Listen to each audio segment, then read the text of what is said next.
live. What's up? Hello. So, tell me a little bit about the inspiration behind you guys' podcast, because there's not really, you would think there'd be a lot of dog podcasts out there in the world, but there really isn't. Right. And yeah, there's not too many at all. Tyler's boyfriend found out, because we have it's kind of a working dog podcast, Mm-hmm. and there are no other podcasts about working dogs. And so we are the only dog podcast about working dogs. So you found a little niche We did. Is the community awesome? Because I know when you're like, pick a specific topic for a podcast, sometimes the communities are pretty awesome, and sometimes the community can be a little rough. Right. I feel like for the most part, yeah. But I mean, there's always the people that are like, I know more than you. Yeah. You're doing this wrong. I'm right. The hierarchy. Shut up. Yeah. So we always are like, we're not professionals. Yeah. If you listen to any of our number of podcast episodes, every episode we say we are not professionals. Yep. This is just our personal experience of owning this breed of dog. Right. Yeah. Exactly. So what is the breed? And what is you guys, I know that you have the same exact dog, or the same exact breed of dog, obviously. Right. Yeah. And how did that come about? Okay. Do you want me to Yeah, you can go first. say my story? So my husband always wanted, it's his bucket list to train a German Shepherd, from puppy all the way to, later on. And so we were doing some research, and we found this Belgian Malinois breed that's smaller, a little bit more wiry, a little bit more energetic. And my husband just was like, I want to try that out. Because they're basically, my sweatshirt says Belgian Malinois. Basically looks like a baby German Shepherd on crack. That's in the dictionary, so if you go look up the definition. Just kidding. But yeah, that's basically what it was. So we got one, and it's awesome. Yeah? Yeah, we love him, but it's hard work. Oh, I bet. Especially if they're more energetic than a German Shepherd, because German Shepherds are pretty ready to have fun. Yeah. I feel like German Shepherds are like the goofy cousin of the Belgian Malinois. Yeah. Belgian Malinois are like, let's do this, let's party, let's go. Yeah. And then the German Shepherd's like, what's up? Let's do We're this. here. We're here. So then how did you guys find out that you both had the same dog? I am an internet stalker, basically. Okay. So our dogs are related. So my boyfriend, we added our breeder on Facebook, and we were going through the pictures to try and find baby pictures of our dogs. And then we found a very familiar picture of someone that we followed on Instagram. So I was putting two and two together, and I was like, wait a minute, I think that's Toby. And so I went to Instagram, confirmed that picture was on Toby's account, and then I messaged her. Oh, wow. And I confirmed it. I was like, yes. Yeah, and now she's stuck with me. Yeah. We became best friends. And So did you guys know each other before that? no. Oh, really? Yeah. That is so awesome. And so just kind of, my dog is Toby. Yeah. Mm-hmm. And And then, I have Athena and Aries. Yeah. So it goes Athena, Toby, and then Aries. Yeah. Age-wise? Yeah. Okay. Yeah. Different litters. Oh, different litters? Aries does not look like Athena or Toby. No. But Athena and Toby are the same dog, basically. basically. Yeah. And they're in love. Even though they're related. Oh, boy. Nothing like that, but they just Yeah. like Toby we put Toby in a kennel at their house because he was being annoying, annoying. And Athena would go up to the kennel and be like, hey, how are you? Just what are you doing lick in him there? through the kennel. And, she felt so bad. Oh. Yeah. They're cute Yeah. together. So then just through talking about the dogs and being like, oh, yeah, it just kind of naturally turned into being friends and then wanting to talk about it since you talk about the dogs all the time. All the time. All the time, yeah. yeah. I feel like every conversation we had, it was dog related, and then we're like, And then we got drunk on my birthday. That's true. She stole a pumpkin for me. I did steal a pumpkin for her. Yeah. Tell me more. Well, it was my 21st birthday, and I was gone. And we went to this bar, and my birthday's in November, so there was this bunch of fall decorations, and there were these teeny little pumpkins that were just really cute. And Caitlin was like, wow, I really want that pumpkin. I was Yeah, I was wasted. Sorry, Mom. And so So her husband was like, no, like, you don't need a pumpkin. And I overheard, and I was like, I'll be right back then. And so I grabbed the pumpkin, put it under my shirt, and I was like, we need to go. And so we, like, Grinch tiptoed, like, out of the bar. One just down the street at another bar, like, a fight must have broke out with, like, a weapon or something, because there were, like, 8 cop cars, and we're like, they're on us! Yeah, we were like, they know about the pumpkin! And that sealed the friendship. Yeah. That's pretty awesome. And I just remember there's someone, like, waiting across the street with us, and he looked at me, he's like, wait a minute, that's not your pumpkin. And I just straight up was like, shh, and ran. It was amazing. I mean, we're talking like tiny pumpkin, yeah. Yeah, like tiny. Maybe like that big. And then pumpkin is safe for dogs, so then I gave it to Toby, and Yes. he started eating it. Yeah. So, yeah. So So naturally.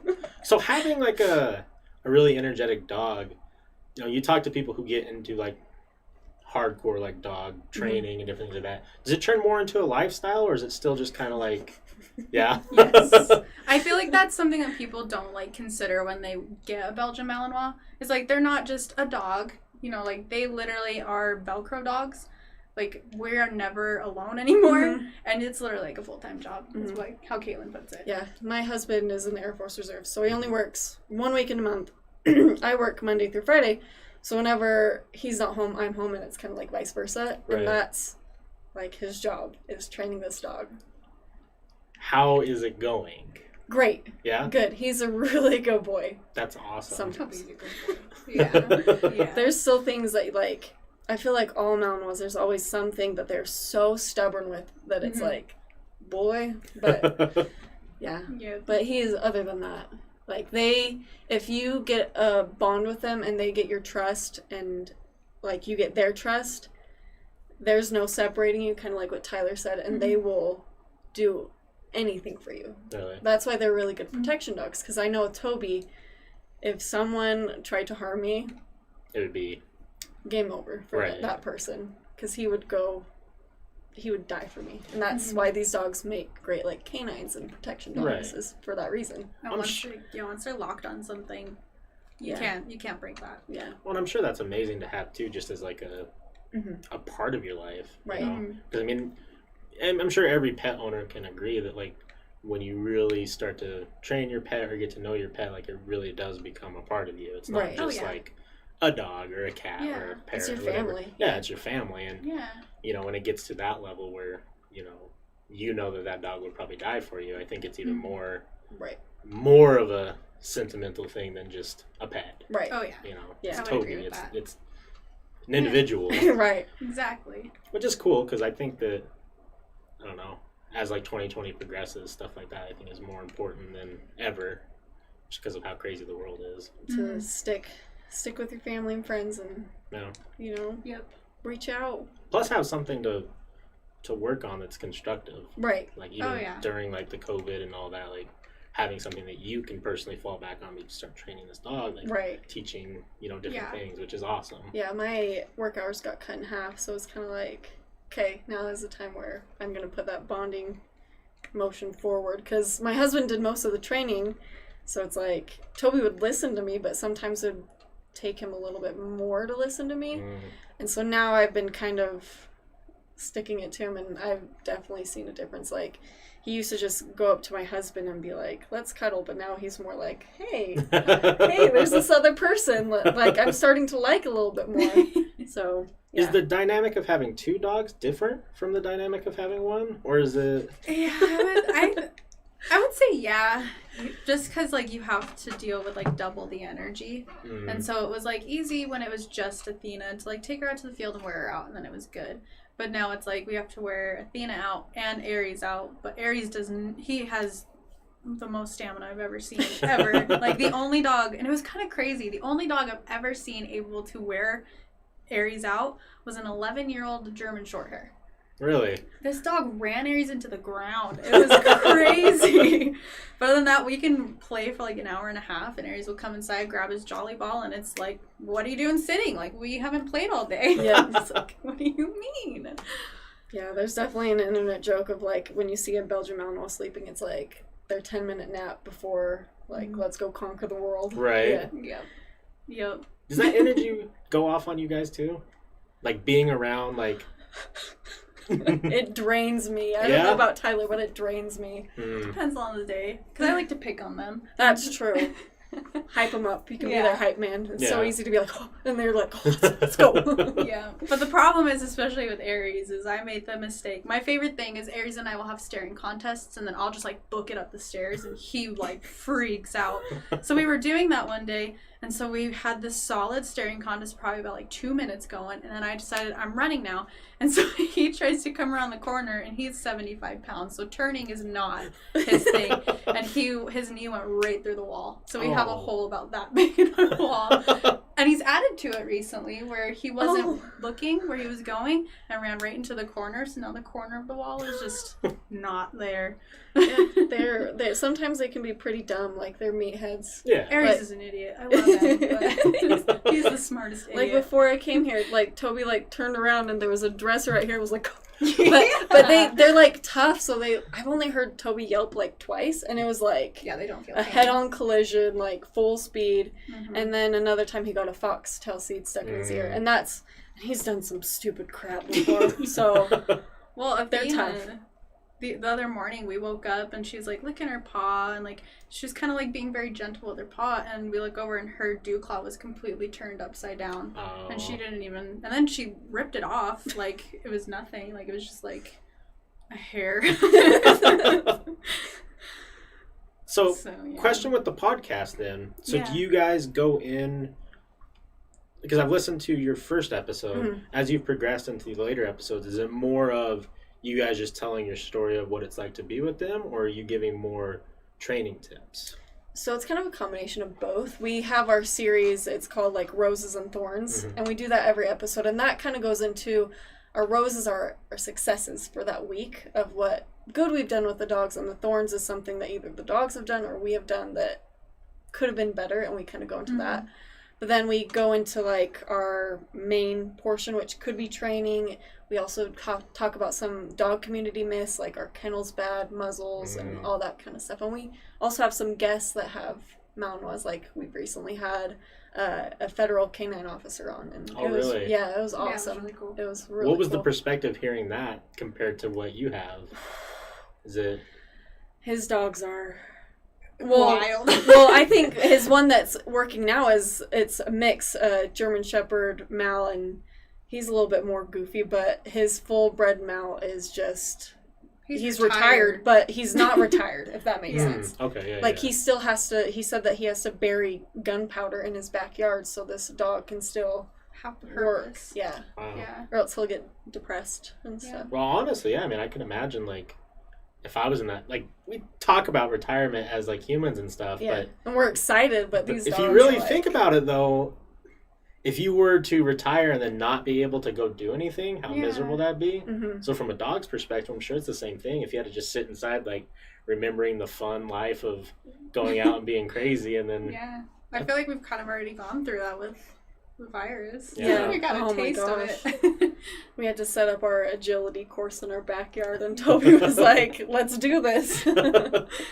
So I see a question, so we'll just answer it. So a Mal is short for a Belgian Malinois, which is just a breed of dog. Yeah. So when we say Mal, it's just a... Yeah, so if you're just joining us, we have a dog podcast where we talk about everything related to dogs, but her and I both have Belgian Malinois. So that's basically what started it all. Yeah. Which is so awesome to hear because, you know, with different communities, not only dogs, but just other stuff, it's cool to know that even locally you can meet people through similar interests and then also become close enough friends that do stuff like this. Right. You know, that's, exactly. That in itself is cool. Yeah. And I think people should really reach out more to their passions and their hobbies, and you never know who you're going to run into. Right. And I think a year ago we weren't even like we knew that they were related, but we weren't like close, if that makes sense. But now here we are, kicking it, making podcasts. So on the podcast side of things, how has it been, like, not dog related, like just doing the podcast in general? Have you, like, the ups and downs or the struggles and successes, like, what have you guys seen? It's just fun for us. I don't know. Like, I love talking about dogs. It's one of the funnest things. Oh, yeah. best topic. Sorry. I might be biased, but it's the best topic out there is to talk about dogs. Yeah. And your experience with them. But maybe a downside. Is there a downside? I feel like there is like a little bit of pressure because like you don't want to make someone feel bad if they're not doing what you're doing or stuff like that, and you also you don't want to say the wrong things because people are always going to disagree with you. Yeah, no matter what. Yeah, and so it's just kind of that pressure. I feel like it's kind of hard. And the pressure, I always get like way behind on the website because she's in charge of like audio and everything, and I'm in charge of the website, and I'm already 2 weeks behind, and I 100% feel you, because I'm like 3 weeks behind on stuff too, and I'm like, boy. Well, because like I think I told you when we were messaging that I had someone say, hey, you mentioned that this would be on your website. Where is it? I was like, working on it right now. Yeah. Sorry. I have episodes from like, I don't know, a month ago, and someone messaged me the other day like, hey, are you not going to put that up? Because I want to show my friends. I'm like, oh, yeah, sorry. Yeah, sorry. It'll be up soon. I apologize. And I feel like I have no excuse with like COVID and my hours being cut short, but it's like... I know what you mean. I don't know. I have a nice schedule where I work 4/10, so I have 3 days off. Oh, nice. And then like Sunday hits, I'm like, I didn't get anything done. Right. I didn't do anything at all. I feel that, like, you blink and you're like, oh, it's Monday. Okay. Yeah. Time to work again. Yeah. I feel that to my core. Yeah.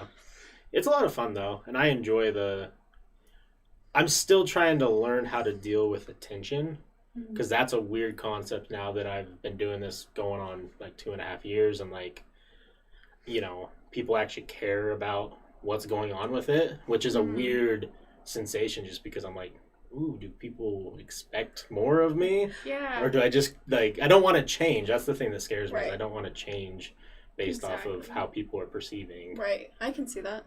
But it's been a joy. I mean, we have cool people in the community who are coming in often enough to, make an impact. So shout out. Yeah, shout outs. Shout out to the community. I also have to say that your Instagram profile picture looks like you guys and your dog is about to drop the hottest mixtape of 2020. That legit. When I see that photo, I think of Run the Jewels, Oh Mama. Yeah. Like, I just like the dun dun dun dun dun. That's what I think of. But we were gonna do like a mountainy theme, and I was like, that's not really like mountain. So we decided to go with like the more urban, like city and badass. It does look badass, honestly. That is like mountain while they're badass. Yeah. So what is like the perception of like other dogs for you guys? Now that you're so invested in this breed and so invested in training them, I don't know how to word this without sounding weird. Do you look at other dogs and kind of be like, are you sure you want that dog? Or is it more still like dogs bring so much happiness that you're just happy to see people happy? Yeah, I mean, when I see other, like, all dogs are good dogs, obviously. Right. But whenever anybody is like, comes to us and is like, hey, I'm thinking about getting a Mal, we are always like, don't. Yeah. Like, it's the breed that you love so much, but you would never recommend to anybody. Right. Unless they have the time and dedication. Because I know we've had a lot of people that are like, I've done my research, like, I'm willing to put 20 hours a week to it, and you're like, great. Like, if you know what you're getting into, go for it. Yeah. But, like, they always say, get the breed of dog that matches your energy level. And I feel like Toby, well, now, since he's not a puppy, he's kind of matched my level. But when he was a puppy... Yeah. I mean, we have an episode all about it. Oh my gosh. I haven't had my, like, I've heard plasma screen TVs. Her carpet got ripped out. I think the most expensive thing he destroyed was, our linoleum flooring. Yeah. Yeah. They're insane. How did that happen? So, when we moved into our apartment, the movers, like, scraped, like, the littlest, like, little hole that you could ever imagine. And when we decided to give Toby some freedom while we went to the grocery store, we were gone for maybe, like, 15-20 minutes. And he found that little hole, was like, this is fun. And he ripped, like, a whole portion out. And we're like, cool. Well, Well, thanks. Thankfully, neighbors moved out and they like had to redo the linoleum, so it was all in dumpster, and Jack was like, yes. Oh, that's awesome. And so That's he just good. like measured it out and put it back and was like, okay. And we Yeah. didn't get charged for it That's since good. we moved. That is So good. Yeah, That is these good. dogs are the definition of 0 to infinity. Way like that. Mhm. So do you say like you don't recommend it just because it's almost unfair to the dog if you don't have the time to commit? Yeah. Yeah. Yeah. a lot of them go into shelters, and I follow like Belgian Malinois lovers, and it's just people in America, well, all over, and you'll see like people will be like, can anyone rescue this one? Can anyone rescue this one? Is That anyone in sucks. this area? And like I love that community though, because people will be like, I'm close by, or like I'm 2 hours away, I'll drive up and foster them, and they Yeah. like try to rehome them, and Yeah. they try to save them, but it's just sad to see all these, especially after movies like John Wick. I don't Yeah. know if you've seen the third one, but there's Belgian Malinois, and everyone's like, Yeah. That's what we Dog. want. yeah.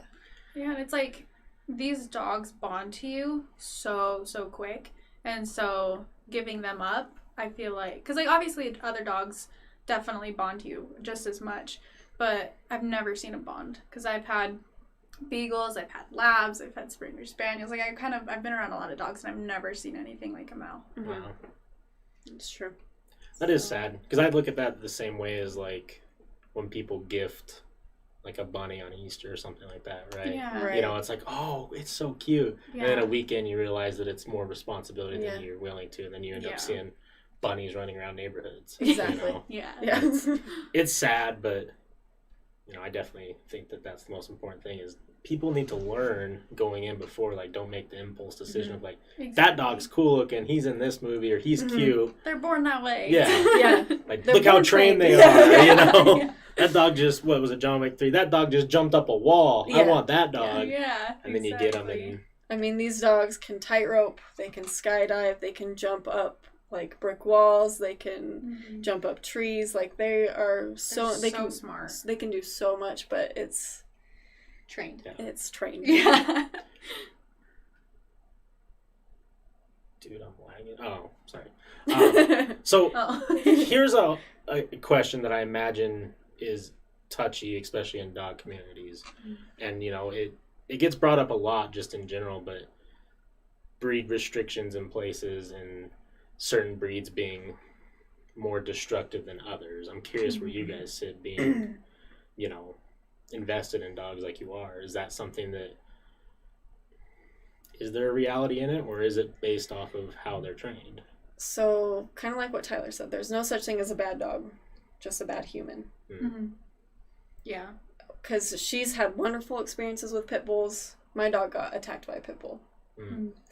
And we don't know the person, but just kind of like, well, because it attacked my dog, that person didn't train their dog. And then we had another pit bull in our neighborhood, a different pit bull, that charged Toby every time. They would let him off. And so thankfully that one didn't attack him. But it's like we knew those people and they were terrible. They would leave him inside all day. They wouldn't exercise him, no training. And so it was like, there's no such thing as a bad dog. So with the breed restriction, it's kind of crap. Yeah. But Yeah. you got to be a good owner, and with that, own up. And if there is something wrong, like because my dog got attacked, he's very skittish with other dogs when he's on leash, because he was on leash when he got attacked and the other dog wasn't. So when we're walking him and he sees another dog approaching, especially if that dog is anxious, he poofs up and he like gets a little nervous. And so we're being responsible and understanding that this is a behavior that we don't want, and so we're working on it. And so that's, if you find a behavior that you don't want in your dog, either seek a professional or like do some research and work on it, because that's all you can do. Yeah. I'd agree with that. Because I think giving away a dog, there's no excuse. There's so many resources out there with the internet and with even so many trainers. Because of COVID, they're offering online sessions. So you could find some of the top trainers in America. They're doing online sessions. And so I just think there's no excuse for putting a dog in a shelter. Right. Yeah. Well, I'm glad that isn't Utah moved to 100% no-kill now shelters? I'm Or not isn't it sure. really I don't know close about to that. it?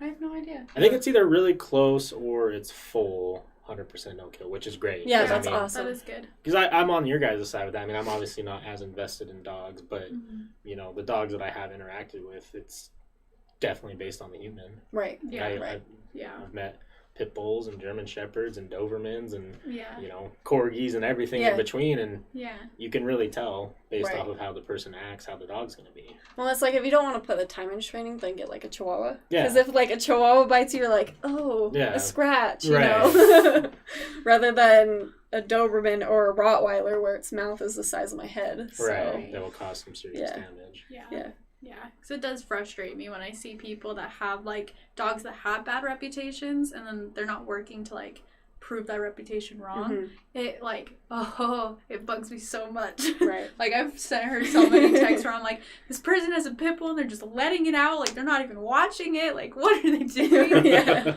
It's true. It's sad. And that's why like one of the trainers, he's like known as a dog whisperer, Caesar Malone. Yeah. That's why he has a pit bull, because he's like, I want to show people that these dogs aren't bad, that they're good dogs. Yeah. I know that he kind of turned into a meme for a while. Yeah. But he's actually really brilliant, right? Yeah, yeah. Like that's the whole joke behind it is like he's kind of out there and weird, but realistically he is Right. bright. Yeah. I go with some of his training stuff, but I mostly stick to this one guy named Mike Ritland. If you listen to the podcast, I mentioned him like 5,000 times, but he's a former Navy SEAL canine like unit, and I don't know, his training, he whips these dogs into shape and he uses bond and trust. Mhm. And that's with these dogs, that's one of those things that like if you have that, they will do anything for you. So Yeah. Mike Ritland. If you want to, and he has an online training course. So Search it. yeah. Yeah. Team Dog. Not sponsored. So is it I just lost my train of thought because I saw the cute dog. I know, I know, those are really cute. I like the third one over. That's kind of how I feel right now. Yeah. Same. Yeah. So with like you mentioned a little bit of like there's always people who are going to disagree with you. Have you guys ran into anything that has been just I don't even have to finish the question. Anything that's just been outrageous? Yeah. Yep. Yep. So Toby wears an e-collar, which like that's like some people it's really taboo. It's banned in some places or countries, I should say. But the way his e-collar is, it has a shock and it has a vibrate. And mostly with him, we use a vibrate. We only use a shock when it's like he's not listening, because these dogs are stubborn. Mm. And so what the vibrate is essentially doing is it's snapping his brain off of whatever he's focusing on and refocusing on us. But recently, we haven't really had to use it. It was more of like a puppy thing. And so we're kind of weaning off of it, because if you don't need it, then why use it? Right. But a lot of people see my posts with Toby wearing it and they're like, that's abuse. And it's like, I'm not cranking it up to 99 and going zap, zap, zap, zap, zap, if that makes sense. I'm just Right. using it when necessary. But a lot of people don't see that. Interesting. Sorry, I'm just triggered. So, we have this video. It kind of went viral a little bit. It feels weird to say that, but it did. And It did. so there's this video I found on YouTube, and it's like if you search up like sounds that dogs love, it's basically just like a video of like toy sounds and dogs crying, and like for some reason the sound of like dogs whining, Athena loves it. Like her tail will wag and she'll just, we call it sing. But Aries, whenever something loud is happening, he likes to chase his tail. And, like, it's not because, like, he's stressed out. It's not, like, it's just him. Like, he's a dummy. But so it's a video of Athena singing, and Aries is just going around and around and around, barking and chasing his tail.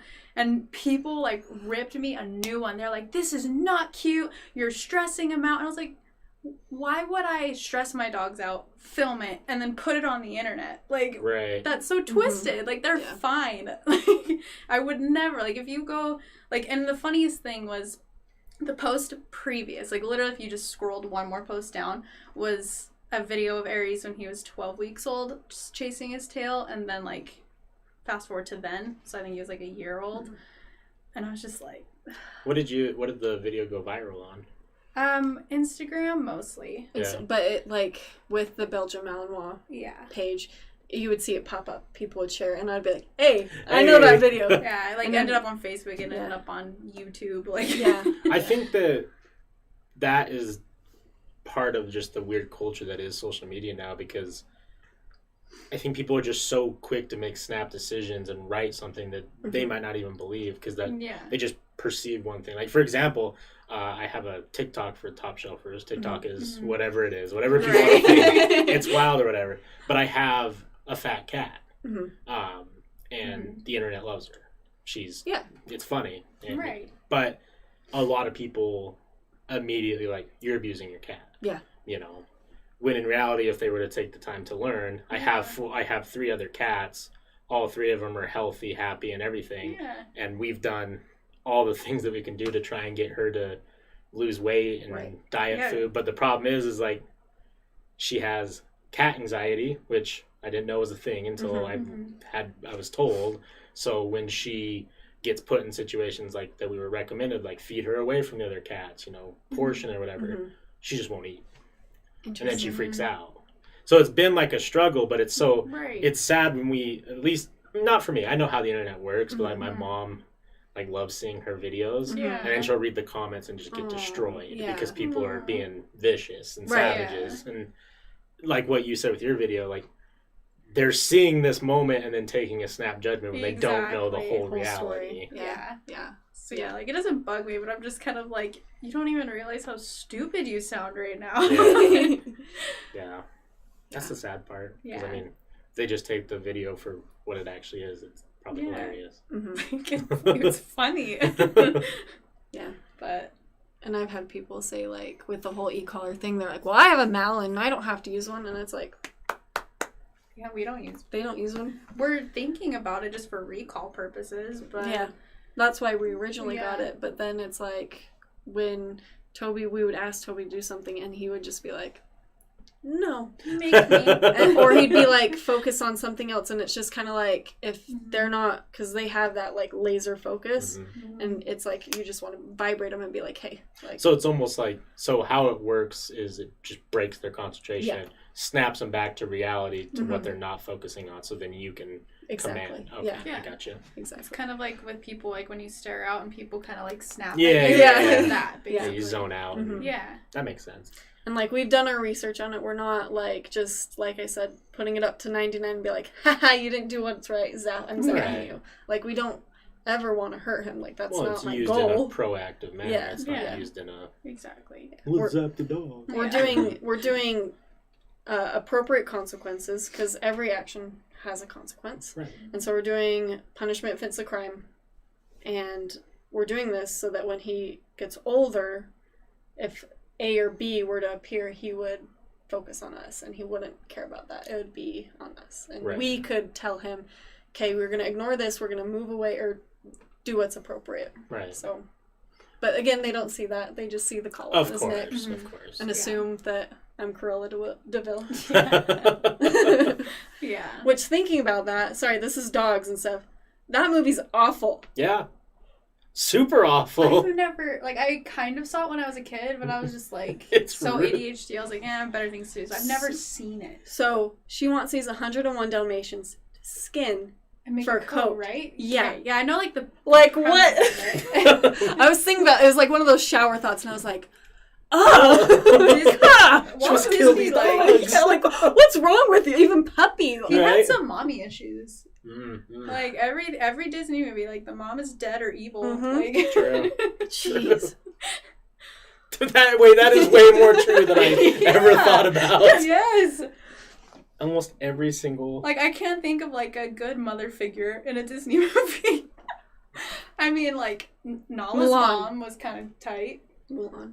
Just giving her a bath before they went to the elephant graveyard. I mean, if Pixar, I guess Toy Story, it's only the mom. Yeah. But then there's still dad issues because he's not in He's not there. Oh. Damn, Disney hitting us with the reality. Sorry, we have to return that. Damn. And that's the team. We spilled it for you.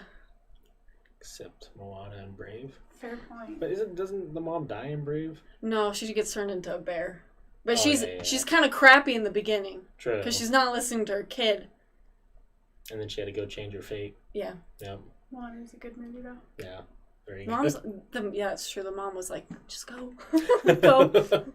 Ignore your dad. Go. So outside of dogs, because, it's fun to go on other podcasts. At least this is what I do when I go on other podcasts. When you're so focused on one topic, what are things that you guys do that are not involved with the dogs, or is that is it not? Wait, you're saying There's that a life? a world out there? Well, it's crazy because, like, before we had Toby, we couldn't imagine a life with him. But now it's like, what did we do? Like, Right. what? I don't know. Because we take him hiking now. We, like, take him on walks. Our life is, like, revolved around him. And Interesting.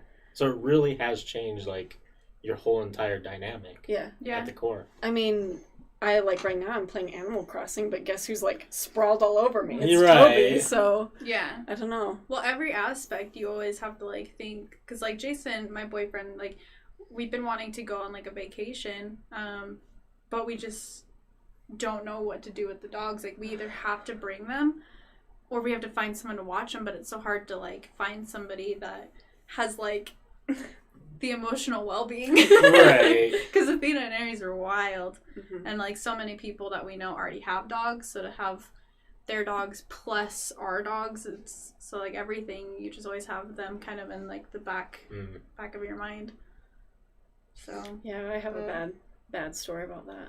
My husband and I went on our honeymoon last year. I won't say the name of the boarding company just for legal stuff. But they lied and said that my dog was aggressive towards other dogs. They kenneled him for up to 12 hours, only letting him have bathroom breaks, not like, that's it. And with this dog, you cannot do that. Wow.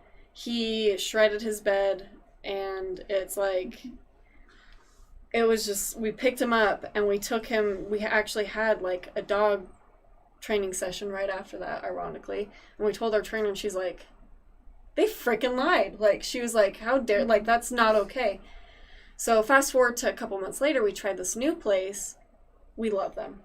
They're awesome. They love Toby. Every time they see him, they're like, Toby, and they freak out. And so it's just like a tale of two different businesses that do the same thing. They offer the same stuff, but they use that breed, like, oh, Belgian Mountain automatically aggressive. yeah. And this was, ironically, this one ex-employee messaged me on Yelp because I left a bad review, and she's like, hey, I just wanted to let you know that what they did was wrong. I quit because of, like, their practices. Wow. And, like, I kind of, like, would sneak into Toby's kennel and, like, be with him because, like, what they were doing, and I don't know, but Yeah. it's scary.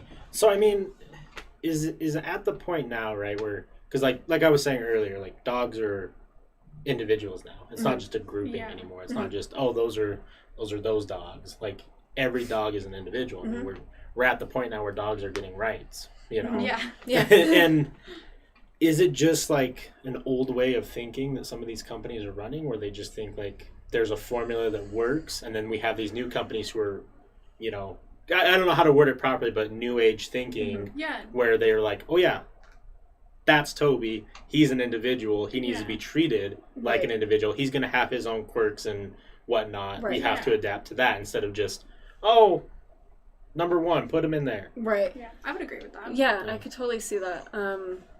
Because, I don't know, it's, yeah, he's a Malinois, and he's psycho, but it's like, if this other place that we love, they know and they understand, and their workers are trained, if they start spazzing out, if they maybe lash out at another dog, they just need a break. Yeah. They're good with dogs, they just simply need a break. They're And always so that's stimulated very that's quickly. yeah, that's what they do. Is, and they have webcams, and I've seen Toby in the kennel. I'm like, was he okay? And she's like, oh yeah, don't worry, like, if it was serious, we would have called you.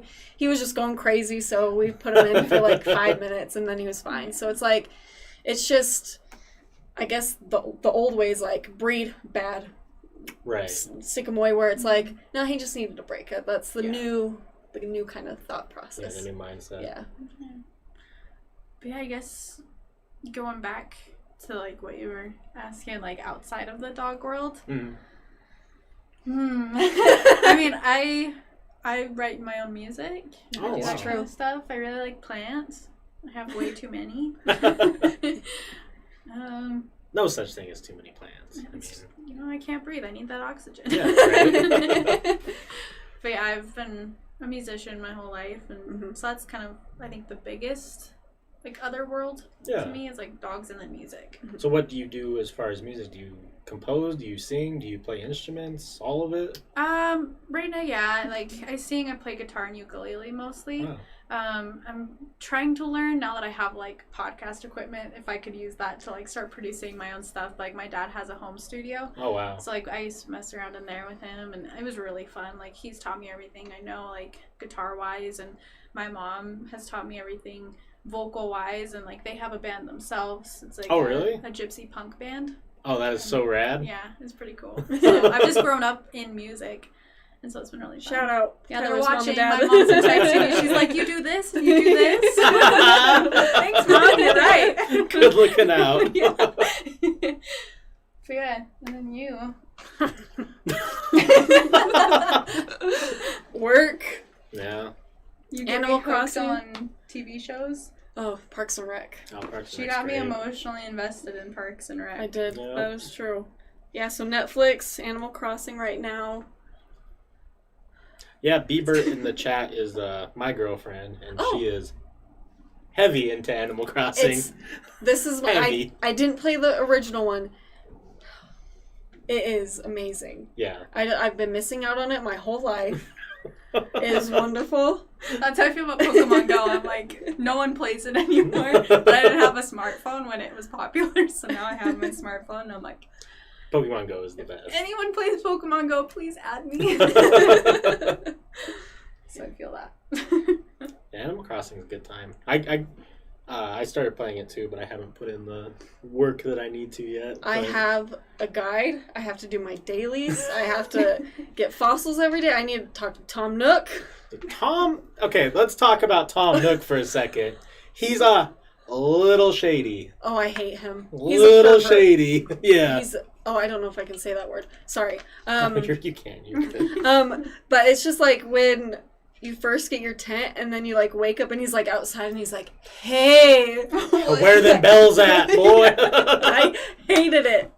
I Yeah, think I need to play. you need to play, and then we I could feel play left together, out. and then we could have a podcast about Animal Crossing and dogs.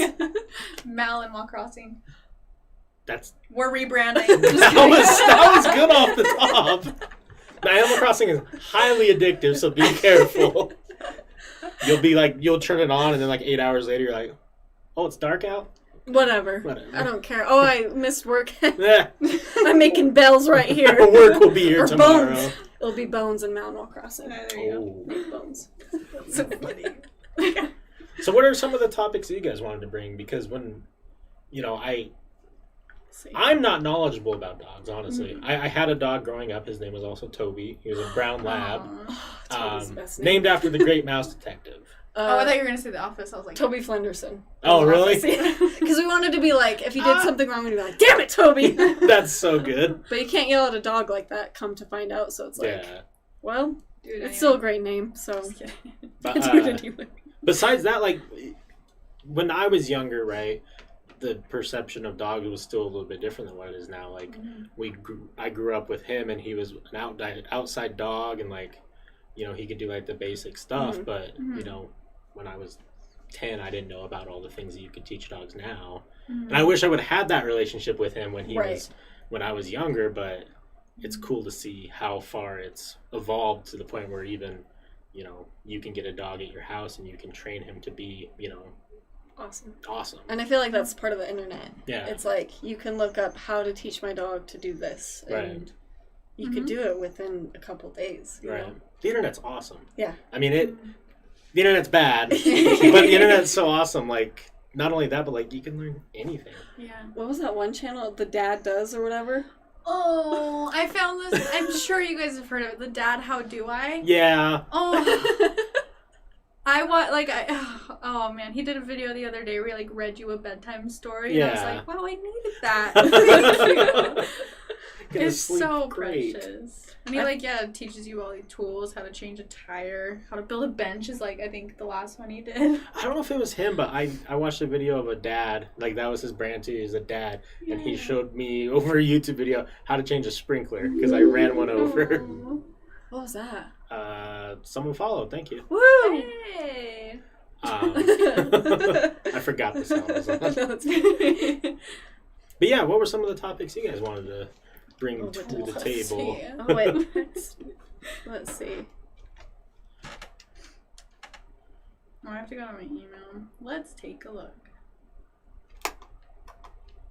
While we do that, I'm just gonna check to make sure everything's good. You guys can. Can you? I remember when I was last time on here. Can you still watch like YouTube videos? No. Oh, you don't do that. We so YouTube is no. its own creature. Oh no. And basically, if you play a YouTube video that isn't yours nowadays, it will immediately get you a copyright strike. Really? Which in turn, the reason why it happens so much is if, let's say we play a video of a song, okay, and they copyright it. Right. What they can do is then monetize my podcast. That's right. And that's the only reason why they do it. I mean, obviously, you don't want people abusing your content and using it for financial gain and whatnot. Right. But it's even turned to like, we would play clips of like stuff that we're talking about that's relevant to the podcast, and then the video producer or even the organization that owns the video will copyright it just to monetize it and make money off of us. So I've just got to the point where it's not worth it. Yeah. No, that makes sense. That makes sense. Yeah, it kind of sucks, but Yeah. Because I was going to say we could watch some videos of Malinois because they're friggin' amazing, but... you watch your guys' videos if you want. But That's true. Maybe we can find a video that I got yelled at for. That's true. let's see if we can... Is it on... What would it be on? Instagram, Yeah. if you can do that. I'm not really sure. Grahamtown. Is it going to be on your guys' page? It'll be on my dog's The page. dog's page. Let me see if we can even use Instagram on... Because I know it's weird. It's a good time on there.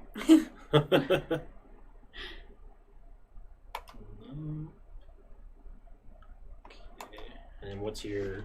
Athena dot Aries AR. Oh, there we are. There it is. This one? Yeah. Yeah. Oh, look at those. Those are my babies.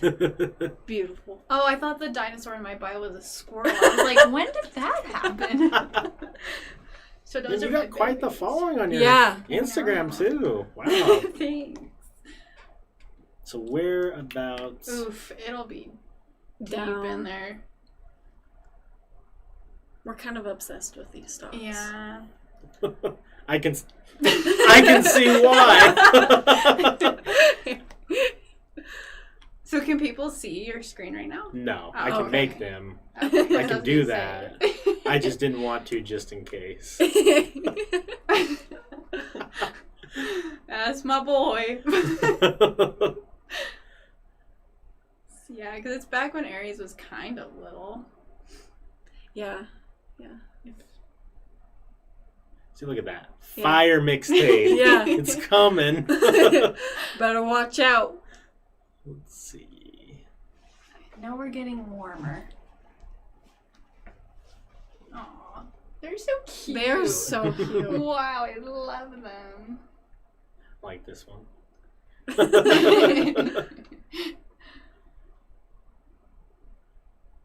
Aries is getting smaller, so That's good.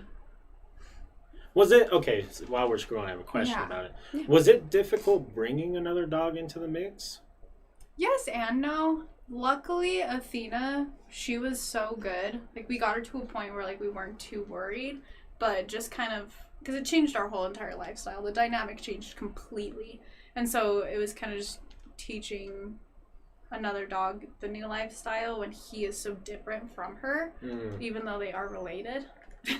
But yeah, it was just completely different dynamic entirely. Because I know that can definitely be a difficult thing to, like, when you have a dog that's already established in the home, that's already, like, Yeah. you know, in the environment, to bring something new into it. Yeah. You know, I'm sure you've all heard horror stories of Yeah. bad situations, but I mean, I imagine that just harkens back to the owners. Yeah. Yeah, being really just patient with it. Boy. But Athena, it was love at first sight for Athena. Like it almost looked like she had rabies because she had thick foam around like her lips when she saw Aries. Like it was just so weird. And he's just a very sensitive boy. Yeah.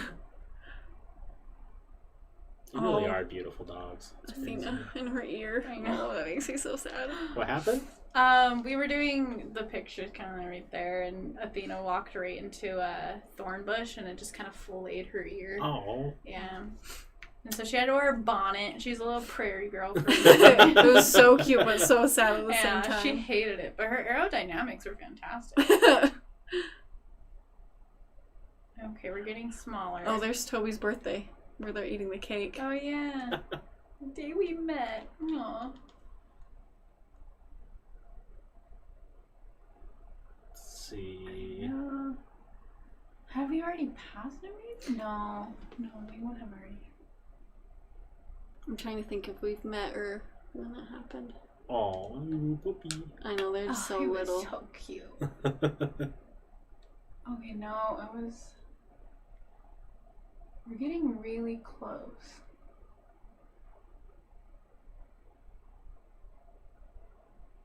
There's like... Trying to go slow because this keyboard is iffy sometimes. Because I almost think he might be too small. Let me see if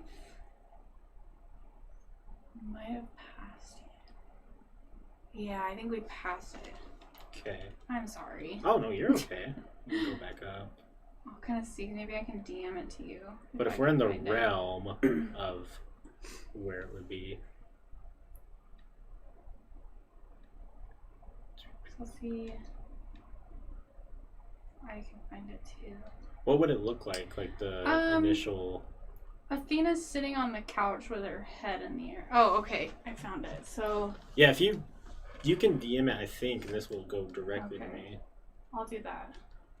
Check chat to see.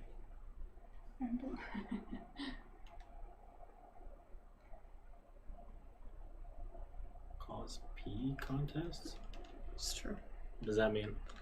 Like, so if I understand right, it's like marking. Like, this is my spot, so I gotta pee here. Excuse me, this is my spot, so I gotta pee here. Interesting. If I'm thinking of that right, because Okay, Toby so I works did and it's DM annoying. you. We were super close. It might be loud, so I apologize. Oh, that'd be great. I'm used to it. Just kidding.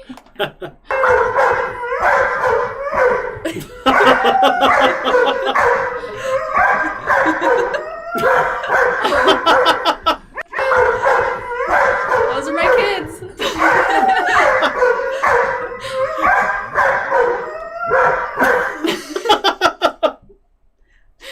I love them. Oh. I love them so much. That's so good. Yep. Is that daily? Is that a daily, like, are they just that energetic? Yep. That's so great. Yep. Hi, FaZe. What's up? What up? You know it. Just kidding. Beat your dogs or something? Yeah, pretty much. That's kind of how it goes. Don't know what to tell you about that one. Hot dogs? Yeah. You love hot dogs. I do. Good call. Mm. Trying to think. Have you been to J-Dogs? No, but I used to be a carpet cleaner, and I was cleaning this mansion, and these people, their son was the owner of J-Dogs, so they gave me coupons for it, but I didn't want to go drive down to Provo, so I just gave them away. I think there's one closer now. Is there? In, like, Lehigh? Lehigh, yeah, Something like that. Just hate it down there. Yeah, it's too busy. Way too busy. Yikes. Yeah. That's what I got out of Bountiful. It's busy and expensive. Oh, it is so hectic now. Yeah. It's... Yeah, I don't like it. Yeah. Honestly, I don't really blame you. don't. I hate it. Like, Because my parents still live up here, and it's like, I live 10 minutes from here, but if I go during traffic, like 6 o'clock, it takes like 20, 25. yeah. Like, I it's can see that. way crazy nowadays. Yeah. Where did you guys grow up? I mean, I kind of know that Yeah. you're Here. around here. Yeah. I mean, kind of in Sandy, but like I was so little I don't really count it. So I grew up in Riverton. Okay. Yeah. How was that? Utah? Yeah. The same old, same old. Yeah, basically. Yeah, I feel like Utah's mostly the same across the board except some specific areas. Yeah, my neighborhood was pretty stereotypical Utah, I would say. Yeah. Yep. Same with Except mine. for like our circle, my house especially. We were the sore thumb. Get your numbers, even you, ginger cutie. Who's the ginger? I don't know. I'm sure my beard looks ginger when it's on camera. Yeah. It happens. Blonde. That's true. My head is very square. Looks like a Minecraft. I was just thinking that, so in my head I was going, This is what I asked for. Yeah, you I'm got it. You excited. got the roast. Yes. It finally happened. Yeah. Third time's a charm. I think the best roast I ever got was I'll pull up the picture. Some guy came in and was just on a tear for some reason. And it was Forrest and I. But he said that we looked like what is it, Mr. Rose Island? Something like that. But I think we actually answered like all the ones Yeah, that we that's what I came was up thinking. with. Oh, I'm so So excited. good for us. What? What is that? It was like an obscure reference to something that I was like I can't remember it.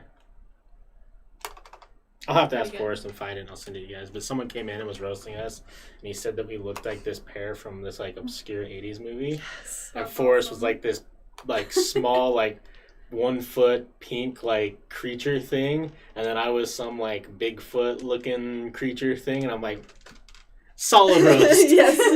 That's what I always say. If people want to come in and troll, I get it.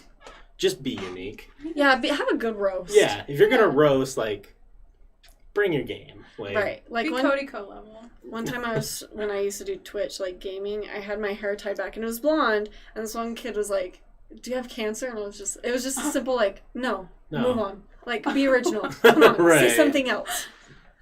Yeah, people are very clever though. There's a guy who comes in and was gonna pay Forrest and I to eat mayonnaise out of my beard. See, welcome to Twitch streaming and how wild it This gets. is how women make money too. It's like, just show me your feet for $15. Yeah. Yeah, I've had women on the podcast and people would be sitting there like, "Hey, we'll Venmo you money if you show your feet on the stream." I'm like, "Oh my As Lord." I tuck my feet Right. under the chair. No kidding. The internet is a scary place. Yeah. No kidding. A very scary Gotta place. love it. Sometimes. Sometimes. That reminds me of that Vine with the girl. Do you pick your nose? Sometimes. Vine was just so great. What happened to it? I don't know. I think TikTok is trying to get there. It will not be the same. No. Change my mind. Definitely won't be. But I do enjoy TikTok more than I'm wanting to admit. That it's becoming more memey like Vine was. Yeah. But it's like, I don't know. There's a cesspool on that app of just not bueno. Oh no. It's happening. It's happening. That's And your funny. parents. No, Hi, they Mom. can't. They can't see that. Oh, okay. That'd be good. Yeah. That's the problem sometimes. I can't avoid it. No. I can't ever avoid it. I can't go one show without people coming in here and being savages. That's fine. Speaking of my parents' house, though, this is kind of a random story, but they have like their kitchen and like hallway is all hardwood floor, and Aries, like, he's so big, and so we had a rope, and I just sat on the chair, and he was pulling me up and down the hallway. Oh, It was wow. awesome. That's right. So what do you guys have like goals for the dogs? Like, if that makes sense, is there like Yeah. like Yeah, I would say so. Yeah. so what is like your progress? Like, is there a point in time where you are like, okay, he's exactly where I want him to be? Or is it more along the lines of always adapting to what is coming to the table? If that makes sense. Definitely what comes to the table, Yeah. I feel like, because you always have like one goal, because I always try to focus on one thing, because a lot easier and less frustrating. And so if you focus on one thing, then you can move to the next. I feel like that's just kind of healthy regardless, like even as like a person, like you should always have one goal to focus on and then always look for improvements. Like with Toby, we're doing agility, like I mentioned. Not doing great on it. We're struggling. Because it's like with agility, you have to get the equipment out and like, I don't know, it's struggling. Yeah. No. I wish Athena and Aries were here so I could just be like, yeah. Oh, puppy feet are so cute though. Yeah. But we're also doing bite work with Toby. You're doing what, sorry? Bite work. We've also been teaching him about bullets. Oh yeah. We're also having him smell like gunpowder. Okay. And like if he smells it, we're teaching him how instead of like clawing at it and being like, it's right here, he needs to politely like lay down and just like look at us. I wish I had a video, but I don't. But bite work is like the guy, you know, in the big old suit, and you never do it as the handler. So we have like a club that we're part of, and so they have decoys, and Toby bites them, and it's just kind of like how to bite appropriately. And so teaching them that if a scenario were to come around, this is what you need to do instead of just winging it. Yeah. Interesting. I didn't even think about that. Well, side of things. What's great is with like Toby, if there's an object or something that he's unfamiliar with, or like one time my husband was in his uniform and was coming into our house and he didn't recognize my husband and he like booked it like full on like heckles like charging at him, and then he realized it was him and was like, oh, never mind. But like that's the kind of dog you want in that situation if it was someone that you didn't is actually know. Yeah. Does that get scary sometimes on the opposite side of things though, bringing people over, or is it? Oh my god, yeah. Not for me, but Toby's an angel. Yeah. Athena and Aries charge the door, and then they'll be like, "Oh, actually, just kidding. We know you." So we've been working on like impulse control with that. So like, I made the wonderful mistake of downloading Uber Eats. And so I use it as training, and so like I request for them to ring the doorbell, and then when it happens, like I just have them like try not to bark, stay like where they are, and it's been going pretty good. Yeah. But yeah, they do charge, and so we've been working on that. But when you were saying about Jack Toby charging him, Athena and Aries will do this where they'll just forget that we're there. And like it's happened to me where like the last time Athena will see me, my hair will be down, and then I'll go in the other room and put my hair up and come back in, and she'll just be like, what the hell? And so she's charged me, and like it's taken my breath away. But I think the funniest one was my boyfriend was at the kitchen counter, literally in the same room, and Athena just completely forgot he was there and just charged him so hard. And I thought it was really funny, but it's probably really scary. Toby does that sometimes. He'll forget, like, my husband's just in our bedroom, and my husband will, like, move, and he'll be like, it's time to go. And then, like, he'll, like, kind of look at me, which is cool, because he'll look at me and be like, what should I do? And I'll just be like, go check it out. And he'll, like, sure enough, he'll run in and make sure everything's okay. Which I like that he kind of, rather than just, like, bum rushing it, because that could maybe cause a lawsuit, it's like, he looks at me, and I'm like, yeah, go see if it's okay. And when he sees that it's okay, he's like, okay, cool. Well, we actually had a very interesting, which I still, like, just thinking about it, I still don't get where this guy was at. But I was home alone one night, and, like, 2 nights prior, we had, like, this guy trying to sell, like, the little peepholes in the door. Yeah. And so we told him no, because, like, you can do it yourself. Like, it's way cheaper, way easier. So we told him no twice, like, 2 nights in a row.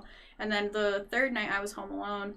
And he came, and I was on a walk. Like, I didn't have anything on me. Like, normally I always, like, carry pepper spray. But he was on my porch, like, just on his phone. And so I was, like, kind of freaked out because I knew my front door was unlocked. And so I go up and I'm like, hey, can I help you? And he just kind of was, like, repeatedly asking me if I lived there.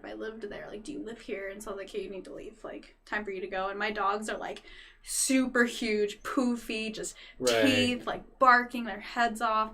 And he straight up was like, well, I'll leave if you give me one of your dogs. I was like, well, do you see them? Right? Like, go for it. Yeah, try. Yeah. See how well it goes. And I just don't get that. Because, like, I'm scared of my dogs sometimes. So for him to just be like, yeah, give me one of your dogs and I'll leave. Like, so he was just a salesman? Yeah. I think. I don't know. I think he had other motives, but he like apparently was doing it to other neighbors. He's like, I'll give you free people if you give me your dog. And so he just came to the wrong door because I was like, No. Yeah, that's not okay. Weird. Yeah. That's It was really weird. Yeah. Yeah, like if I saw two dogs like poofy as hell with their teeth out, ready to eat me, the last thing I would be like, "You're right, goodbye." Oh, sorry. Yes, you can have my wallet. Yeah. So I don't get it. No, I don't either. I think about it a lot, and I just don't get it. Has there been any negative interactions with other people? Like if you go on a walk, or people like, yeah.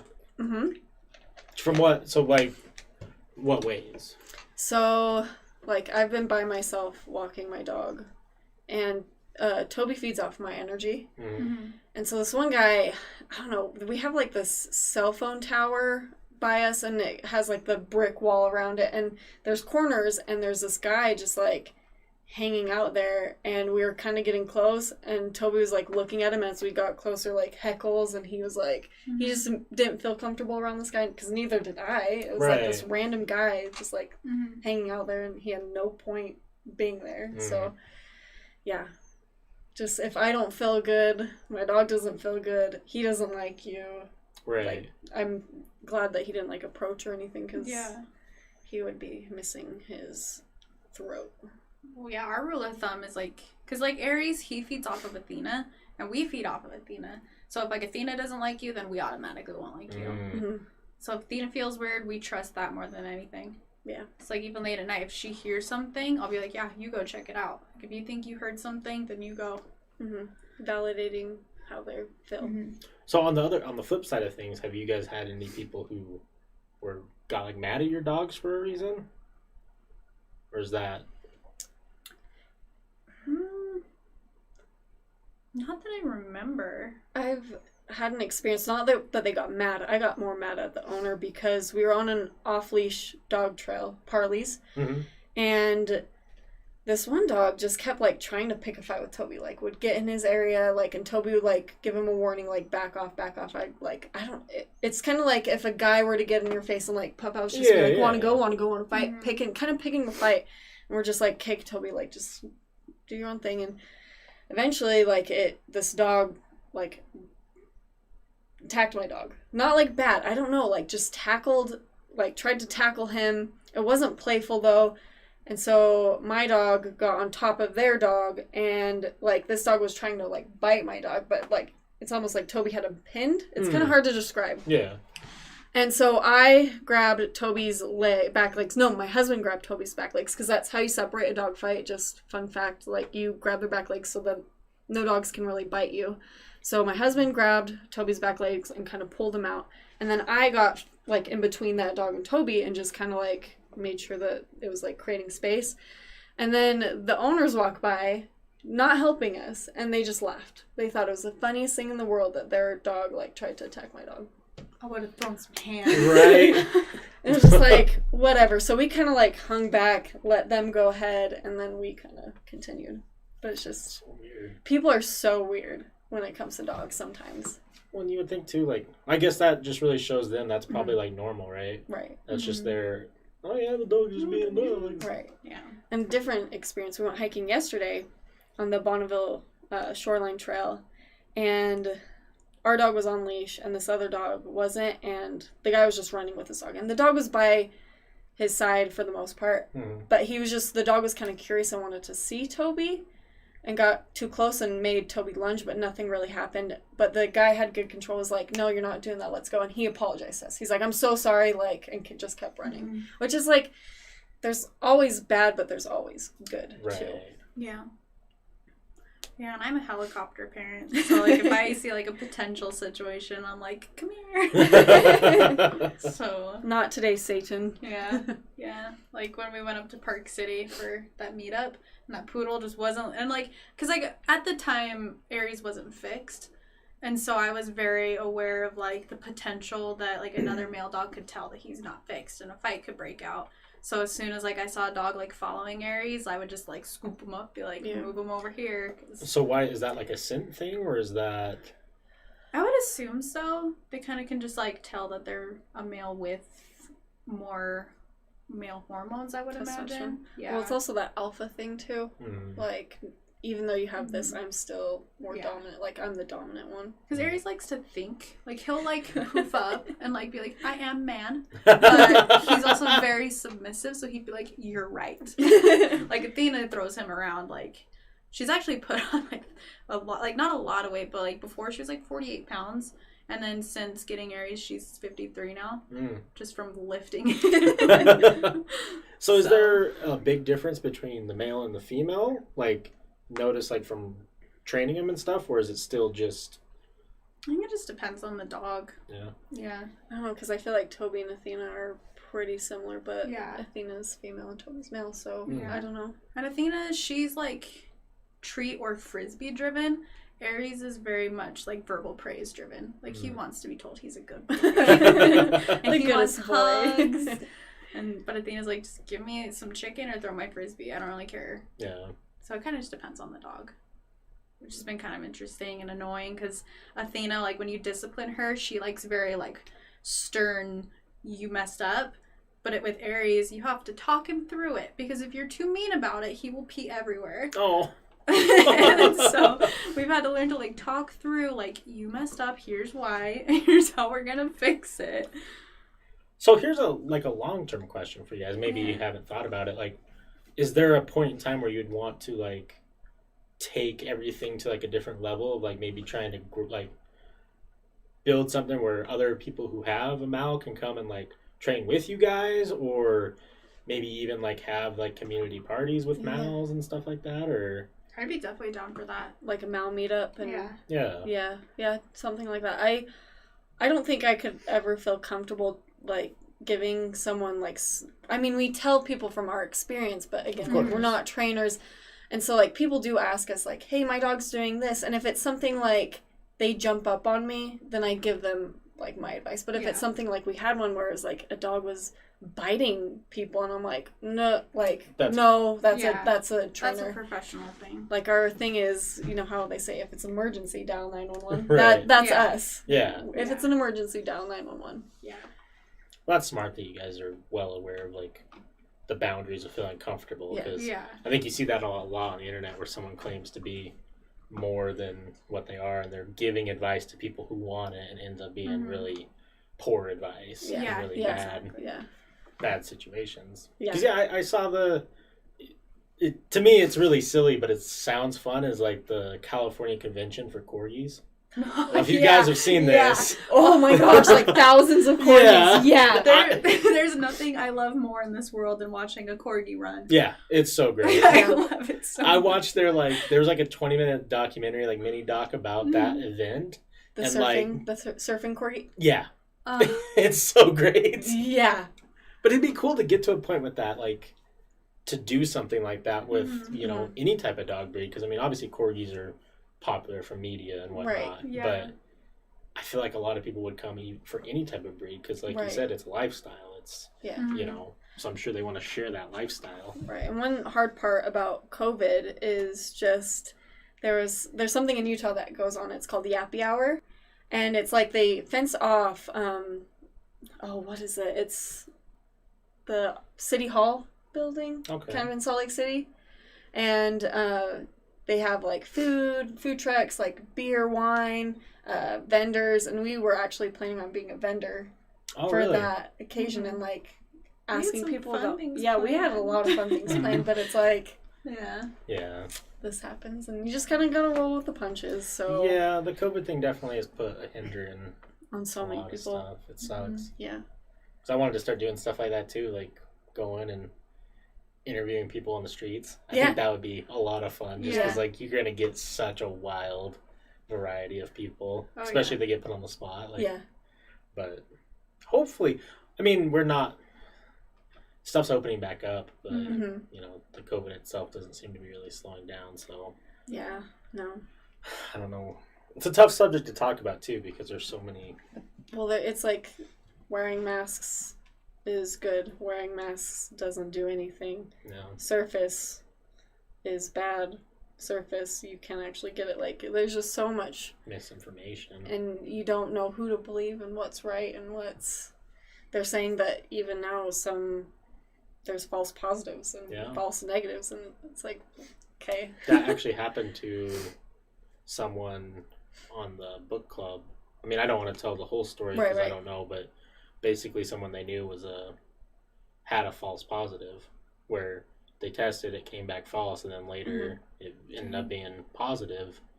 And like, how are you like, what are you supposed to do? Yeah. Right. You know, and yeah, it's a scary time. Mm-hmm. Yeah, it's just we don't really know what's going on. No. So. I don't think so. I don't know. Yeah, hopefully though we get back to some sort of normal reality. Yeah. I just miss the events. I miss having the ability to just go do something without concern. Yeah. Because I'd like to think everyone else is taking care of like what they need to, like you know, either self-testing or whatever it is. But I hate getting eyeballed like at the store. Like people just like look in your cart. Like I just hate that. Yeah. Spooky. Yeah. I don't like I don't know. I just, the whole feeling of going places has just been off. Yeah. Right. I agree. Yeah. Like you're going to some places and it's like weird that you're wearing a mask, and then you'll go into other places, but it's weird that you're not. Mm-hmm. It's so demographic because I live up in Clearfield, and you'll go into like the butcher shop, which is like country boy town, and they don't wear masks. Right. And so if you go in there, they kind of are like, okay, well, whatever. But then you go just down the street to the Smiths, and if you're not wearing a mask, you get the ladies like looking at you like, yeah. So it's just, I don't know, it's just weird. Yeah. I had a guy at my work, because we're required at my work to wear a mask every day. Like, they won't. Same. Like, there's no way around it. There was this kid telling me a story that he went to a fairly popular gun distributing store. I will leave names out for legal reasons. But he showed up and he wasn't wearing a mask. And he started looking around guns, and like there was a certain specific type of male that I'm sure we could all imagine were grouping around and started having discussions about being, you know, anti-masks and anti-COVID and all this type of stuff. And then the manager came out and gave them discounts. Like, all right. I think that just blows my mind because, like, there are numbers, right? You know? I don't know. I just thought that was funny that they all sat around and even the manager came out. Like, yeah, we actually... Let's slap on a discount. Yeah. Speaking of, like, we were, like, trying, like, we weren't, like, outwardly, like, wanting something, but, like, we were, me and my boyfriend were out of Harmon's, and this was back when everyone was panic buying. And so we were just kind of hanging out, like, getting what we could. And the manager, like, comes up to us. He's like, hey, if you guys need toilet paper, use this code word. We have some in the back. And we're like, thanks, but we're okay. Good looking out. Yeah. Jeez. He's actually a really awesome guy. He ordered us, because, like, we make our dogs dog food. And so we needed some vegetables, and they were out. So he, like, special ordered us some, like, super nice guy, but it was just funny because he's like, use this code word. I don't remember what it was. It's like, at the register, use code James to get some toilet paper. Yeah. Well, I guess food could be an interesting topic because I know that that's a hot topic in dog communities as well. Food is like, fascinating. You know. Yeah. But people have their opinions. Yeah. That's the thing is, you know, I know that the fresh food is becoming more utilized where you know people are making their own food, but then there's also that whole argument of like there's specific brands that are actually bad for dogs, and that I don't, like I said, when I had my dog I was still young, but he ended up getting, I can't remember, some sort of disease of some sort that could have possibly been linked to the food that we were buying him, and we just had no idea. Right. Yeah, we do have an episode on it. We talk about what we give our dogs, because we do I do a little bit of kibble, and then I do cooked turkey.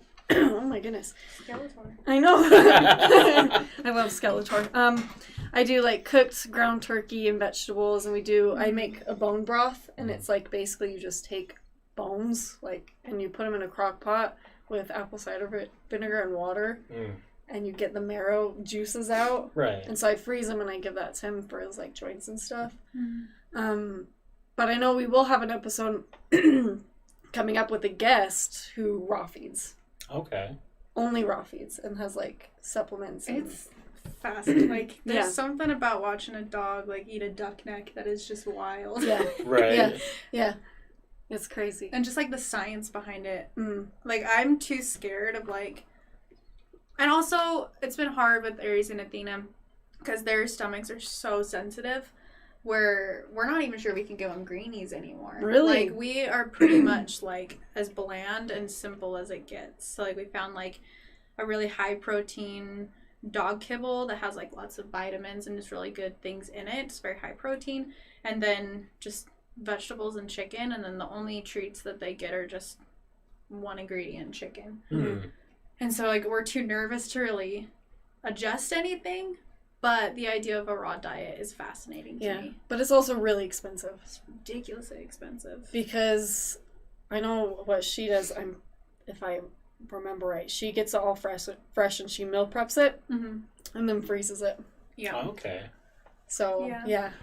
It's interesting. Yeah. Yeah. Do you guys know specifically like what the benefits are of doing a raw diet, or? I know since it's like there's not like any like preservatives and additives. I know that with some it can help with coats and skin, just overall development, less risk of different diseases, just overall kind of health. Because also like with kibble, since it's like dry and then there's a lot of additives in it, lots of preservatives. And so it's kind of just eliminating that from my understanding. Right. And kind of making it more of like a natural diet in a way. Interesting. Well, and I know a lot of people, it's like with humans, the closer you get it to the source, the better it is for you. Yeah, of so course. Exactly. it's kind of the same with dogs. But to give kibble credit, they are doing the best they can to make it affordable, but still good for your dog. Right. Which is nice. Mm. It's nice knowing that there are companies out there that like actually care about what your dog eats. Yeah, exactly. Well, and I can imagine the 75-pound dog, Yeah. eating a raw diet is gonna definitely add up on the price. I mean, it's Ooh, that's a good point. That's awesome. I love that. That would be cool. that's a good point. Yeah. Yeah. And then like deer antlers are really good for their teeth. Yeah, my dog chews on deer antlers because he likes the marrow in them. So, Ooh, getting like femur bones. yeah. Femur bones are awesome. Yeah. So yeah, that's pretty cool. How much is it for to feed a dog like of that size, even if it is just kibble? I mean, with Athena and Aries, kibble wise, it's about, I think if I remember it, like $200 every like month and a half. I want to say, because we do 2 bags of kibble, so that lasts us about a month and a half. It's not too bad, actually. Yeah. I thought for some reason in my mind I was thinking way more. Yeah, but then on top of like the vegetables and the chicken and Right. that kind of the extra stuff that we had, so I would say maybe like a little less than 400. Yeah. I would say. I'm trying to think with Toby because I don't know, we are very strict with his, like, how much we feed him. So I think with breakfast we hardly give him, like, I don't want to sound like I'm abusing him, but we give him like a little bit more than a half cup of kibble and then a 1/4 cup of the vegetable turkey and then 1 bone broth cube, and then we give him a kefir cube for his coat, and then pumpkin is really good for them. And so with all that, I want to say it's maybe at most $4 a day. Oh, that's not bad at all. Yeah. Yeah. Just because we do have to get turkey, like 3 pounds of turkey twice a week. Yeah. Or not twice a week, I'm sorry, every 2 weeks with vegetables, and bones are actually really cheap Right. when you get them from the butcher. Yeah. And it's so funny because it's like these country boys. And we're like, hey, do you have the bones? And they're like, do you want 3 pounds or 5 pounds today? It's like, give us the 5 pounds. Sure. I'll chop them up for you right now. Great. Thank you. Yeah. So it's nice having a butcher really close. Right. I don't even know. I think downtown Salt Lake is our closest butcher. Really? I don't think there is one out where we are. I want to say there's one in South Jordan. Oh, really? Yeah. I think. I haven't really Or West looked. Valley, something like that. Yeah. Yeah. Yeah. But you can get, I think I got the 5 pounds for like $10. 5 Oh, pounds wow. of bones. Yeah. That's way cheap. Yeah. So I don't know anything about that type of stuff, so I was thinking even more than that, but... And then a 40 pound of the brand that we get, a 40 pound bag, is $50. I'm not sure. I want to say it's $50. Jason orders it. So I don't know. I order it, so I think it's $50. But yeah, everything else like meat can be cheap, or Yeah. it's not bad. That's not bad at all. Okay, well, we have about 30 minutes left Yeah, for the podcast. that's right. I have a couple. Sweet. What about toys? Because I was thinking about that too. I know for a fact that toys are a hot debate in a lot of dog communities. Because, like, some toys are great for teeth. Some toys actually hurt teeth. If certain toys break and they get into the digestive system, then it can actually cause a lot of harm. So with, a big dog, I imagine it's easy for toys to get destroyed. Oh, yeah. Mm-hmm. What is your guys' outlook on that? Well, I think right off the bat, just in case people don't know, rawhide is the worst thing you could ever give your dog. Mhm. Ever. It is so bad, dangerous. It could kill your dog. So if you do give your dog any rawhide, don't do it anymore. Yeah. But I don't think a lot of people know that, so why is that? rawhide's like a sponge. So like like if a dog's chewing on it, when you grab it, it's very squishy and like kind of swells up. So that's what's happening in the stomach. And then it's also stripped of like everything, and chemicals are added to it. So as it's swelling, it's releasing all the chemicals into the stomach, and then as it swells, it could get lodged. They won't be able to digest it. They can't digest it, and so a lot of dogs die or almost die because they just can't digest it, and it just swells in their gut. Yep. Oh, Yeah. I didn't know that. Yeah. Yeah.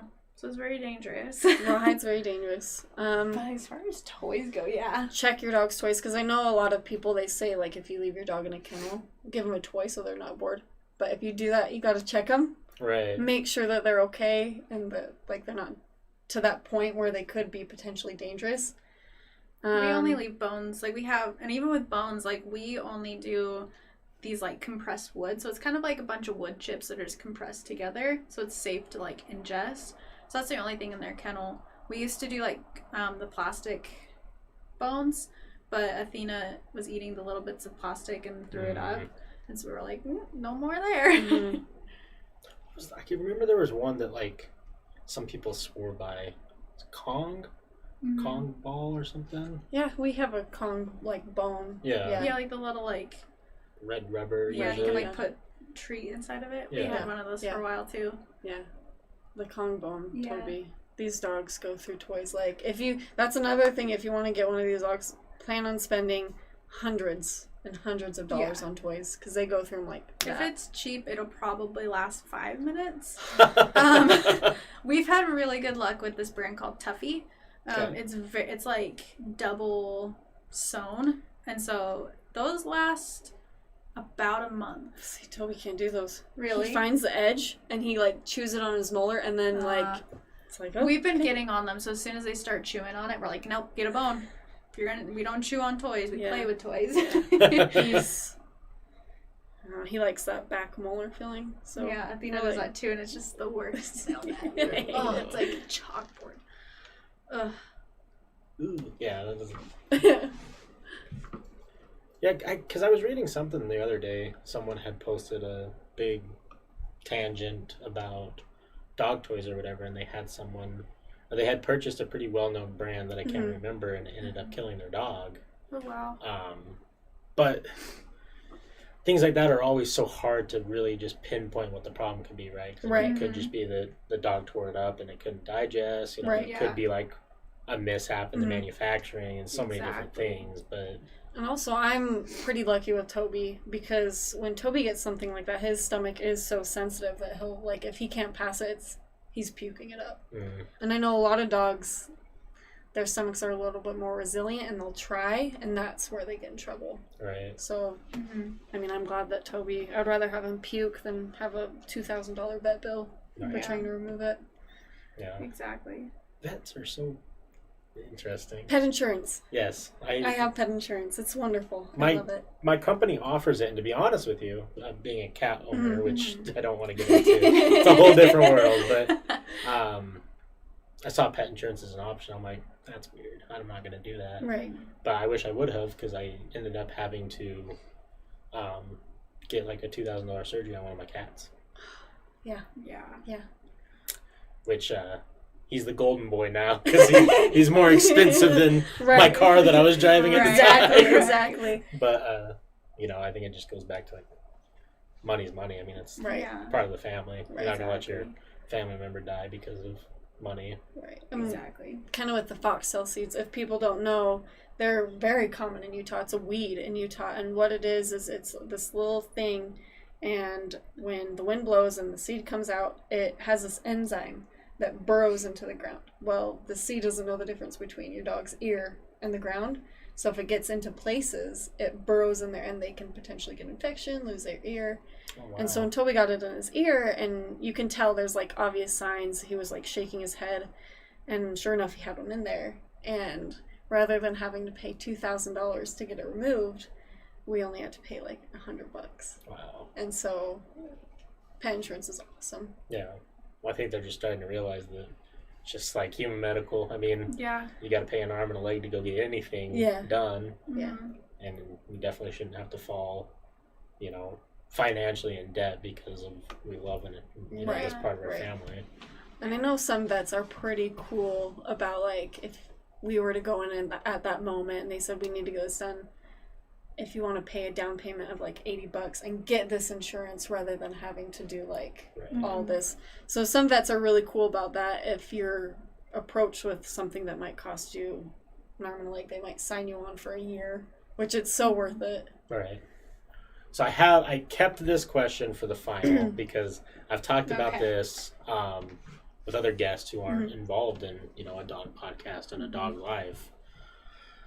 What is the opinion on like these Animal Barn, for example, is one of the brands, or different things along that nature, where like a puppy farm type of situation, like.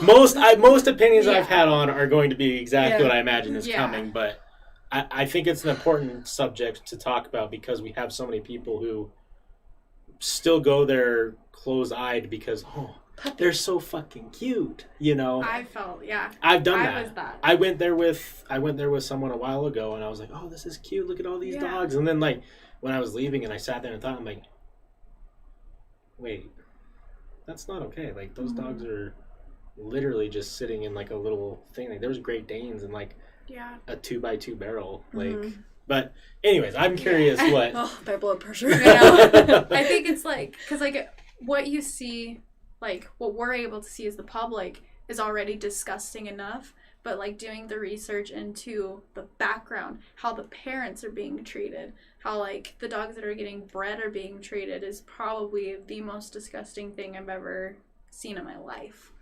Because that's basically their only purpose. Like they're in a kennel, they're having babies, and once they're not able to have babies, bye. And so they're very malnourished, they're depressed, like they have no life. And so that's like the hardest. I don't know anything about animal breeding, but I can't imagine that there's an animal that hopes that all they are is get breeded. Like that can't be a reality. Like how miserable it must be just to sit there and think like, oh, I just had babies, I'm gonna have to do this again and again and again and again. It's so bad for the female. Recover. Yeah, it's so bad for the female to just keep. And we have an episode about breeder red flags, just like for backyard breeders, because I mean my boyfriend had a horrible experience with one where he actually had to put the puppy down at 4 months old, because they were just breeding the parents like back and forth, so the puppies weren't healthy anymore. Wow. And then they found out that the puppies weren't healthy, so they knocked the price down, tried to make it more appealing. But yeah, as far as like puppy barns, if there's an admission fee to go look at dogs, I feel like that's like a big old red flag. Right. But you don't really think about it because No. like puppies are so cute and you want to go see them and You want to hold them, and No. they're awesome. But it's kind of like, I don't know, you get like the meat packing plant and what the old standards used to be, and you see, oh yeah, this is just food, but like big picture stuff of what was happening. It's no bueno.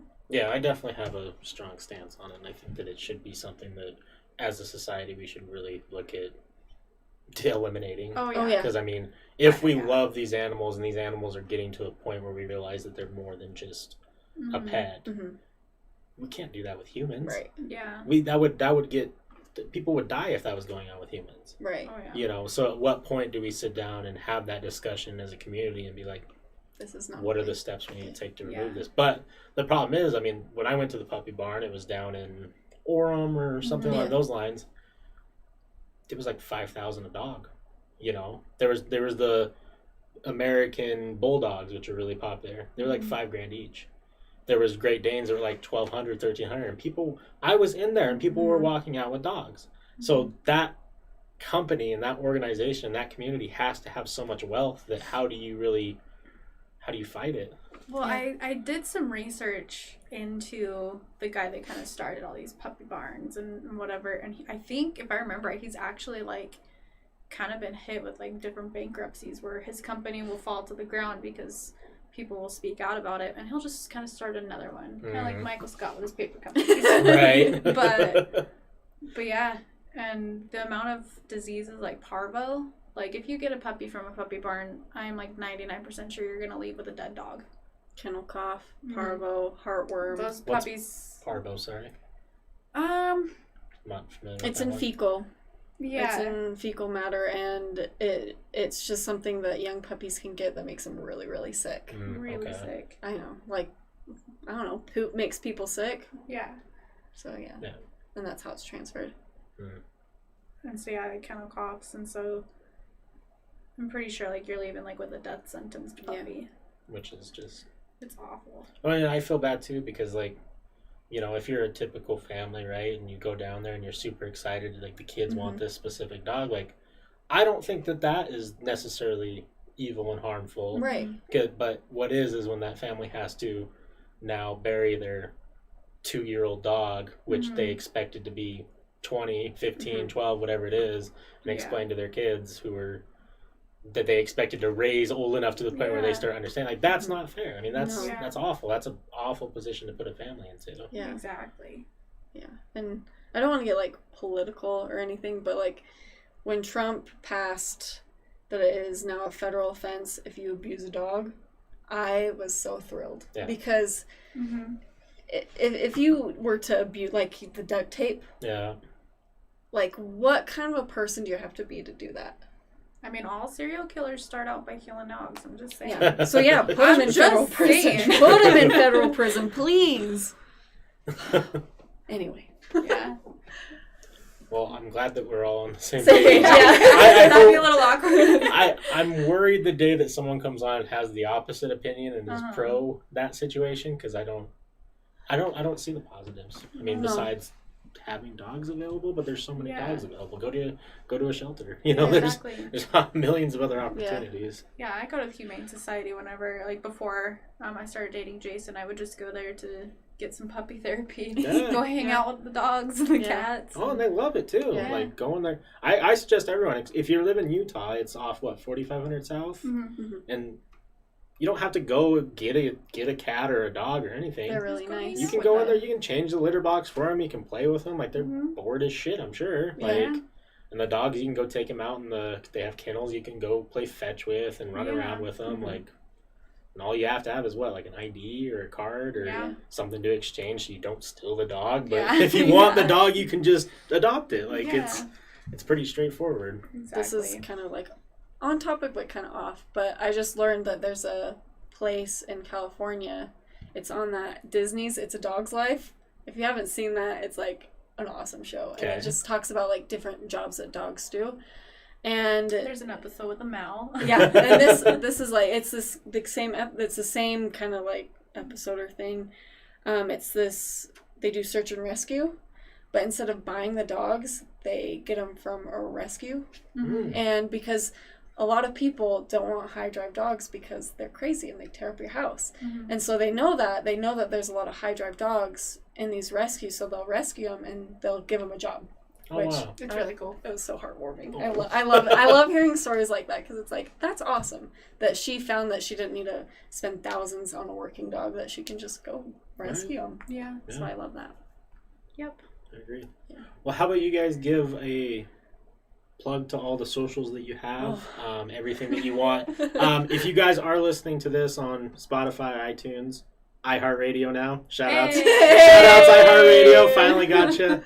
YouTube, whatever it is, all these links that they say will be in the comments, so just scroll down and take a look, and definitely go check out the website, but feel free to plug away to everything you want. Like, oh man, we have a bunch. So I'm behind on the website, as we talked about earlier, but it's www.galswithmalspodcast.com, and we have all of our episodes on there, resources, pictures, videos, everything's basically on there. Yeah, we have a YouTube channel with just kind of little videos for now. Same thing, Gals with Mouths podcast. Mm-hmm. We're on just about every place that you can listen to podcasts, Spotify, Apple, anything really, Stitcher, SoundCloud. So you can catch us there, and then on Instagram, Facebook, Gals with Mouths podcast. Twitter is Gals with Mouths pod. Yeah. I think that just about Sums does it up. it. Perfect. And then as far as Top Shelfer stuff goes, tomorrow you'll be having 3 podcasts if you want to come tune in. New anime podcast. I don't know if you guys are into it. It's wild. JoJo's Bizarre Adventure. Getting talked about for sure because it's wild. I love that one. Starting a new crime podcast. First episode pilot is tomorrow. True Crime Drunks is the name. John Wayne Gacy's the topic. Ooh. And then Dax Cast will be going live at 7 p.m. Tune in for that. And yeah, that's about it. Make sure to go follow our socials. Yeah. Woo, do it.